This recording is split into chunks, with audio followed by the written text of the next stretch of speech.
नमस्कार दोस्तों, स्वागत है आप सभी का एपेक्स के इस लर्निंग वर्ल्ड में। मैं हूं रमन कुमार और आप हैं मेरे साथ इंग्लिश लैंग्वेज के एक नए कॉन्सेप्ट के साथ। तो चलिए दोस्तों, आज हम लोग नाउन के अगले पार्ट को आगे बढ़ाते हैं। जैसा कि मैंने आप लोगों को प्रीवियस 2 क्लासों में बता रखा है कि नाउन होता क्या है, उसका आइडेंटिफिकेशन क्या होता है, और दूसरे क्लास में हम लोगों ने ये पढ़ा कि नाउन कितने प्रकार के होते हैं, कौन कौन से नाउन होते हैं। जैसे नाउन क्लॉज क्या होता है, नाउन फ्रेज क्या होता है, नाउन एक वर्ड के तरह कैसे काम करता है। इन सारे चीज़ों के बारे में हम लोगों ने प्रीवियस क्लास में पढ़ रखा है। अगर आप लोगों ने वो वीडियो नहीं देखा है तो आप ज़रूर इस वीडियो को देखने के बाद उन दोनों वीडियो को ज़रूर देखें, क्योंकि आपको अगर आप वो 2 वीडियो नहीं देखते हैं तो आगे के अंडरस्टैंडिंग में आप लोगों को दिक्कत आने वाली है। तो चलिए देखते हैं, आगे बढ़ते हैं नाउन के अगले पार्ट को। आज जो हम लोग सीखने वाले हैं उसमें जो हम लोग सीखने वाले हैं वो नाउन के यूज के बारे में सीखने वाले हैं। तो चलिए दोस्तों सीखते हैं। जैसा कि मैंने आप लोगों को बताया कि आज के इस क्लास में हम लोगों का जो मेन फोकस होगा वो सीखना होगा यूज ऑफ अ नाउन। एक नाउन का यूज क्या होता है, तो हम लोग एक एक करके समझेंगे कि नाउन का यूज क्या होता है। सबसे पहला यूज मैं आप लोगों को बताऊं कि एक जो नाउन होता है उसका यूज किया जाता है। Noun used as a subject, और an object of the verb।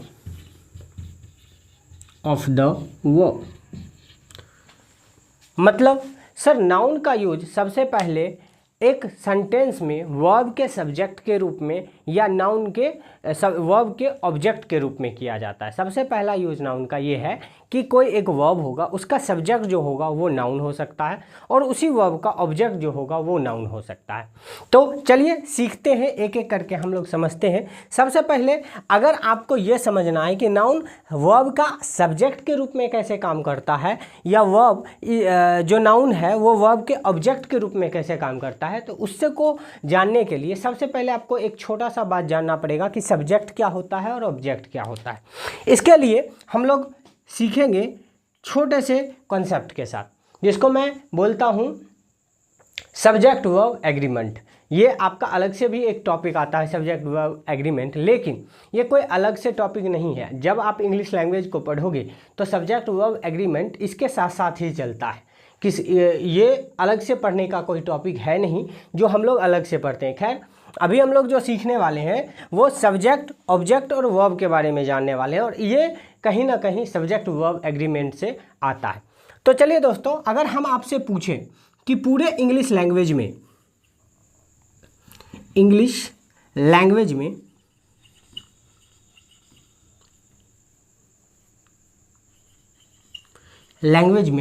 अगर स्टेटमेंट को अगर बनाना हो, किसी भी स्टेटमेंट को बनाना, तो हम लोग कैसे बनाते हैं।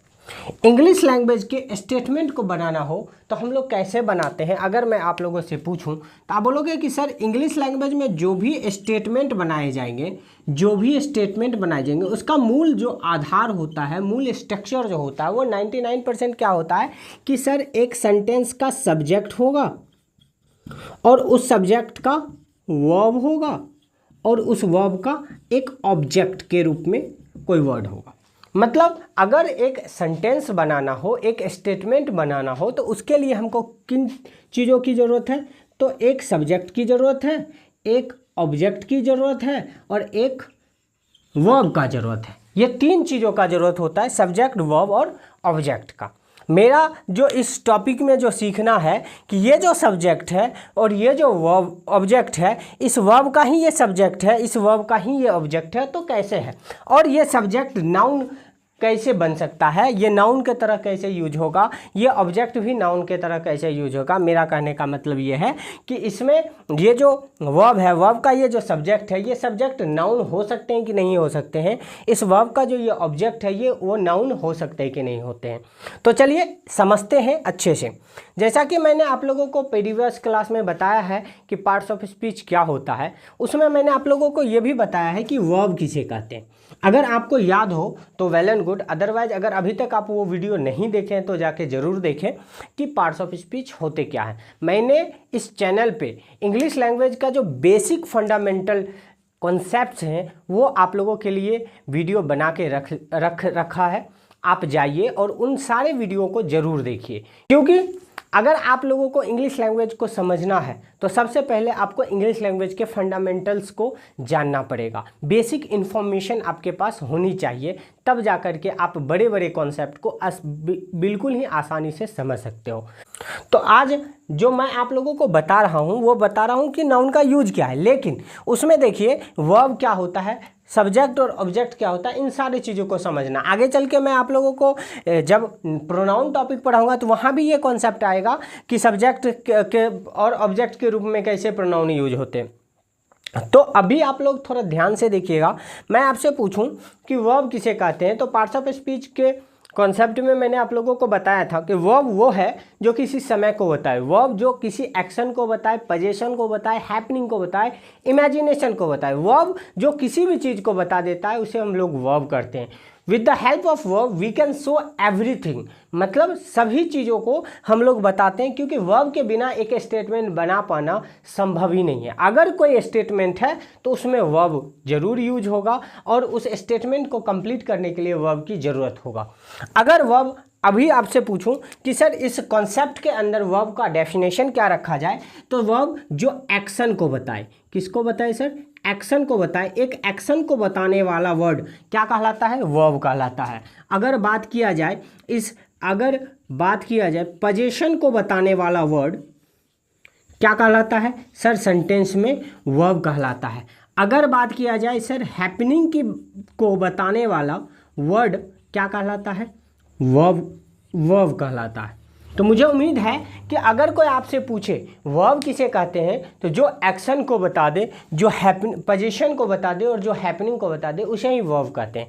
अगर आप ध्यान से देखें और टेक्निकली समझने की कोशिश करें तो हैपनिंग मतलब होना, चाहे वो एक्शन हो रहा हो, पोजीशन हो रहा हो, स्टेट हो, इमेजिनेशन हो, अगर कुछ हो रहा है और उसको बताना हो तो हम लोग किसका मदद करते हैं, वर्ब का मदद लेते हैं। तो हैपनिंग में वो सारी चीज़ें आ जाते हैं, एक्शन, पोजीशन, स्टेट, सारे चीज़ हैपनिंग में आ जाते हैं। तो अगर ब्रॉडली कोई पूछे कि वर्ब किसे कहते हैं तो आप बताओगे कि जो एक्शन, पोजीशन और हैपनिंग को बता दे उसे ही हम लोग क्या बोलते हैं, वर्ब बोलते हैं।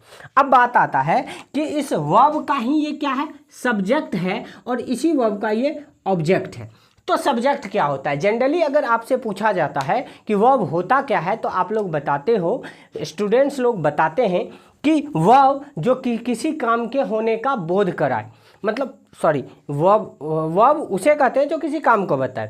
लेकिन सब्जेक्ट किसे कहते हैं, तो सर जो काम को करता है उसे ही सेंटेंस का सब्जेक्ट कहते हैं। ठीक है, बिल्कुल ये सही है कि काम को करने वाला सेंटेंस का सब्जेक्ट होता है, बट हर जगह ये बात लागू नहीं होता है। अगर सेंटेंस में कोई एक्शन ना हो तब क्या होगा, तब तो काम होगा ना ही काम करने वाला होगा। इस केस में आप कैसे बताओगे कि सेंटेंस का सब्जेक्ट है, तो इसके लिए आपको यहाँ इस कॉन्सेप्ट को समझना होगा कि सब्जेक्ट होता क्या है। जैसा कि मैंने आप लोगों को बताया कि अगर सेंटेंस में एक्शन हो रहा है तो सर इस एक्शन को करने वाला कोई डूअर होगा, डू मतलब करना और डूअर मतलब करने वाला, और अगर डूअर है तो वो सेंटेंस का क्या बन जाएगा, सब्जेक्ट बन जाएगा। फिर से समझिएगा, अगर कोई स्टेटमेंट में एक्शन किया जा रहा है तो उस एक्शन को करने वाला जो डूअर होता है वो सेंटेंस का सब्जेक्ट होता है। लेकिन अगर सेंटेंस में सब्जेक्ट नहीं हो रहा है तो क्या करेंगे, तो उस केस में अगर पोजीशन हो रहा है, मतलब अधिकार को बताया जा रहा है, तो उस अधिकार को होल्ड करने वाला जिसे हम लोग होल्डर बोलते हैं, वो होल्डर ही सेंटेंस का क्या बनता है, सब्जेक्ट बनता है। जैसे कि मैं पढ़ा रहा हूँ कि पढ़ाने का काम चालू है, तो पढ़ाने वाला कौन है, मैं हूँ, तो मैं काम करने वाला डूअर हूँ, तो मैं क्या बन गया, सेंटेंस का सब्जेक्ट बन गया। लेकिन जैसे ही मैं बात करता हूँ कि मेरे पास एक मार्कर है, मेरे पास 2 मार्कर्स हैं, तो इसका मतलब क्या हो गया, ये इसका होल्डर कौन है, मैं हूँ, तो इस केस में भी मैं क्या बन गया, सेंटेंस का सब्जेक्ट बन गया। लेकिन अगर एक्शन नहीं हो रहा है, पोजीशन नहीं हो रहा है, कोई हैपनिंग हो रहा है, जैसे मैं एक शिक्षक हूँ, यहाँ ना तो पोजीशन बताया जा रहा है ना ही किसी एक्शन को बताया जा रहा है, इस केस में क्या बताएंगे, तो सर जब हम हैपनिंग को बताते हैं तो उस हैपनिंग को रिप्रेजेंट करने वाला जो होता है,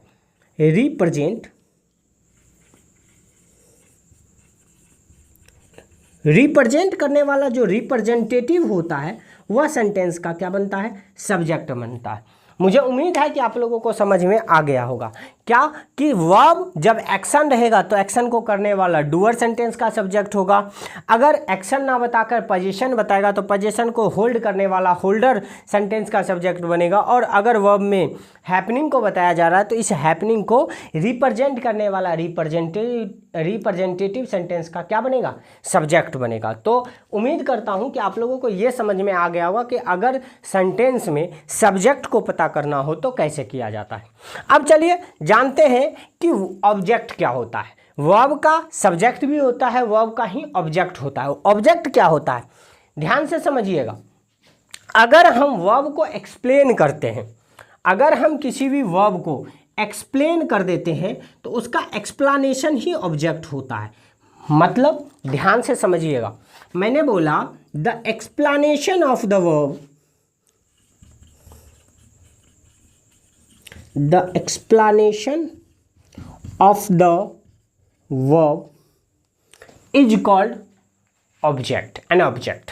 लेकिन ऐसा भी नहीं है, ये भी आधा जानकारी होगा। अगर मैं केवल इतना बोल दूं कि अगर किसी वर्ब को एक्सप्लेन कर देते हैं तो वह एक्सप्लेनेशन सेंटेंस का क्या बन जाएगा, ऑब्जेक्ट बन जाएगा। तो ये आपके लिए आधा अधूरा जानकारी हो जाता है।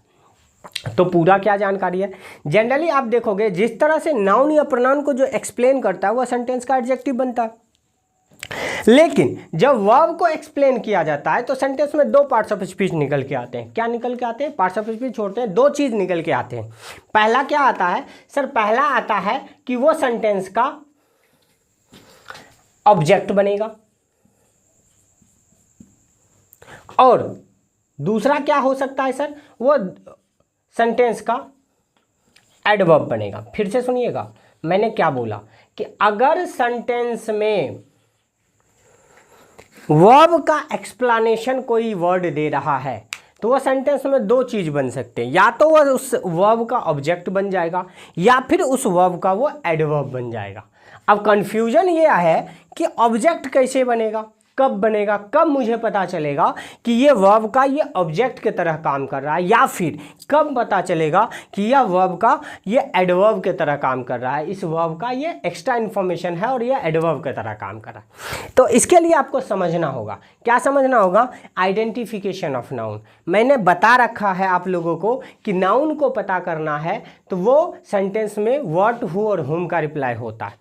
और मैं आपको यहाँ एक एक्स्ट्रा नॉलेज दे दूं कि सेंटेंस का सब्जेक्ट हो या ऑब्जेक्ट हो, सब्जेक्ट और ऑब्जेक्ट बनने के लिए पूरे इंग्लिश लैंग्वेज में दो ही पार्ट्स ऑफ स्पीच को बनाया गया है, और वो है आपका नाउन और दूसरा है प्रोनाउन।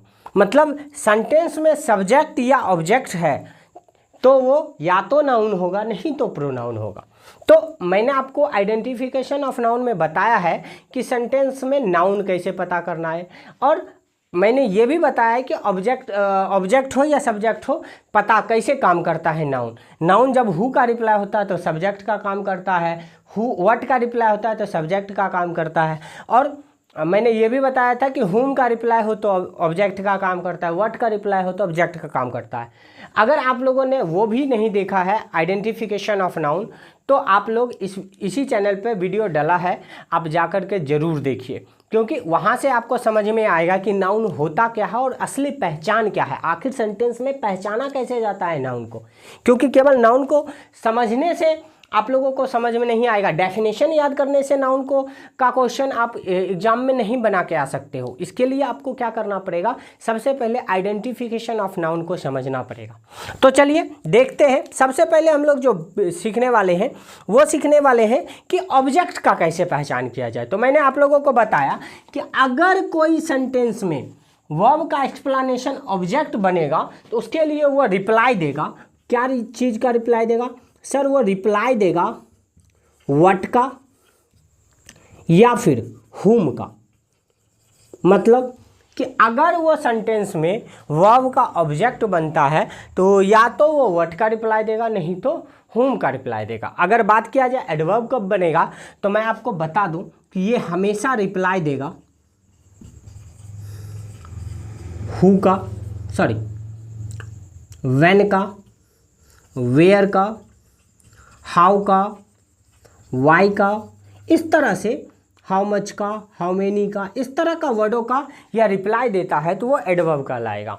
मतलब क्या है सर कि अगर सेंटेंस में सब्जेक्ट है तो वो हु और व्हाट का रिप्लाई देता है, और ऑब्जेक्ट है तो हुम और व्हाट का रिप्लाई देता है। तो मुझे उम्मीद है कि आप लोगों को ये समझ में आ गया होगा कि सेंटेंस का सब्जेक्ट क्या होता है और ऑब्जेक्ट क्या होता है। मैंने डेडिकेटेड इस टॉपिक पर भी वीडियो बना रखा है इस चैनल पे, आप लोगों को वो भी जाके देखना चाहिए कि सेंटेंस का सब्जेक्ट क्या होता है, ऑब्जेक्ट क्या होता है। अब बात आता है कि नाउन का यूज सेंटेंस के सब्जेक्ट के रूप में कैसे किया जाता है। मैंने ऑलरेडी बताया कि जैसे कि ये जो सब्जेक्ट है इसमें दो ही चीज़ बन सकते हैं, या तो वो नाउन होगा नहीं तो वो प्रोनाउन होगा। क्यों सर, ऐसा क्यों है? क्योंकि पूरे इंग्लिश लैंग्वेज में सब्जेक्ट और ऑब्जेक्ट को बताने के लिए दो ही पार्ट्स ऑफ स्पीच का प्रयोग किया गया है, और वो है या तो नाउन नहीं तो प्रोनाउन। मतलब चाहे ये नाउन हो या प्रोनाउन हो। तो मुझे ये बताना था पहला यूज में कि सेंटेंस में सब्जेक्ट के रूप में या ऑब्जेक्ट के रूप में नाउन का प्रयोग किया जाता है। एक वर्ब का सब्जेक्ट भी नाउन होता है, एक वर्ब का ऑब्जेक्ट भी नाउन होता है। तो चलिए इन्हीं सारे चीज़ों को हम लोग सीखते हैं एग्जाम्पल के थ्रू। तो चलिए दोस्तों एग्जाम्पल से देखते हैं। जैसा कि मैं बोल रहा हूँ, Ram is playing hockey. Ram is playing hockey, Ram hockey खेल रहा है। अभी आप देखो कि हॉकी खेला जा रहा है, इज प्लेइंग, ये जो देख रहे हो ये सेंटेंस में एक्शन वर्ब है। क्या है सर? एक्शन वर्ब है। अगर सेंटेंस में एक्शन वर्ब है तो ये एक्शन को करने वाला भी होगा। तो हु इज प्लेइंग हॉकी, कौन खेल रहा है? आप बोलोगे sir Ram is playing hockey. ये देखिए ध्यान से, ये रिप्लाई ऑफ हु आ रहा है, और ये चूंकि रिप्लाई ऑफ हु आ रहा है तो सबसे पहले क्या बना सर? नाउन बन गया। क्या बन गया? नाउन बन गया। और मैंने बताया कि वर्ब का ये सब्जेक्ट के रूप में भी काम कर रहा है। तो आप देख सकते हो कि पहला हमारा जो रूल है वो क्या कहता है कि नाउन का यूज सेंटेंस में वर्ब का सब्जेक्ट के रूप में काम करेगा या फिर ऑब्जेक्ट के रूप में काम करेगा। देखिए ऑब्जेक्ट के रूप में कैसे काम खेलता है। Ram is playing what, Ram is playing what, Ram खेल रहा है क्या? आप बोलोगे सर हॉकी खेल रहा है। मतलब ये देखिए ये रिप्लाई ऑफ व्हाट है, रिप्लाई ऑफ व्हाट, और रिप्लाई ऑफ व्हाट क्या कहलाता है? आप बोलोगे sir reply off what sentence में नाउन कहलाता है, और ये नाउन कहलाता है और ये ऑब्जेक्ट के रूप में आ रहा है क्योंकि इस वर्ब का एक्सप्लेनेशन है, और रिप्लाई ऑफ व्हाट भी है। तो इस सेंटेंस का क्या बना? ऑब्जेक्ट बना, इस वर्ब का ऑब्जेक्ट बन गया। तो मुझे उम्मीद है कि आप लोगों को समझ में आ गया होगा कि नाउन का पहला यूज क्या होता है, कैसे हम नाउन का यूज सेंटेंस में वर्ब का सब्जेक्ट के रूप में या वर्ब के ऑब्जेक्ट के रूप में करते हैं। तो उम्मीद करता हूं कि आप लोगों को ये छोटा सा कॉन्सेप्ट आपको अच्छे से समझ में आ गया होगा। अगर ये कॉन्सेप्ट समझ में आ गया है तो इस वीडियो को लाइक करें और अपने दोस्तों के साथ ज़रूर शेयर करें, क्योंकि आप जब इस वीडियो को लाइक करते हो, शेयर करते हो, मुझे उससे मोटिवेशन मिलता है और मैं इसी तरह से आप लोगों के लिए नए नए कॉन्सेप्ट को लाता रहूँगा, और जीरो से लेकर के एडवांस तक मैं इंग्लिश लैंग्वेज को आपके सामने बिल्कुल ही ईजी तरीके से, बिल्कुल ही सरल तरीके से आपके बीच लाता रहूँगा, जिससे कि आपको इंग्लिश लैंग्वेज को सीखने में, अंडरस्टैंडिंग डेवलपमेंट करने में आपको बहुत ही ज़्यादा सुविधा मिलेगा। तो चलिए मिलते हैं फिर किसी और वीडियो में, तब तक के लिए जय हिंद।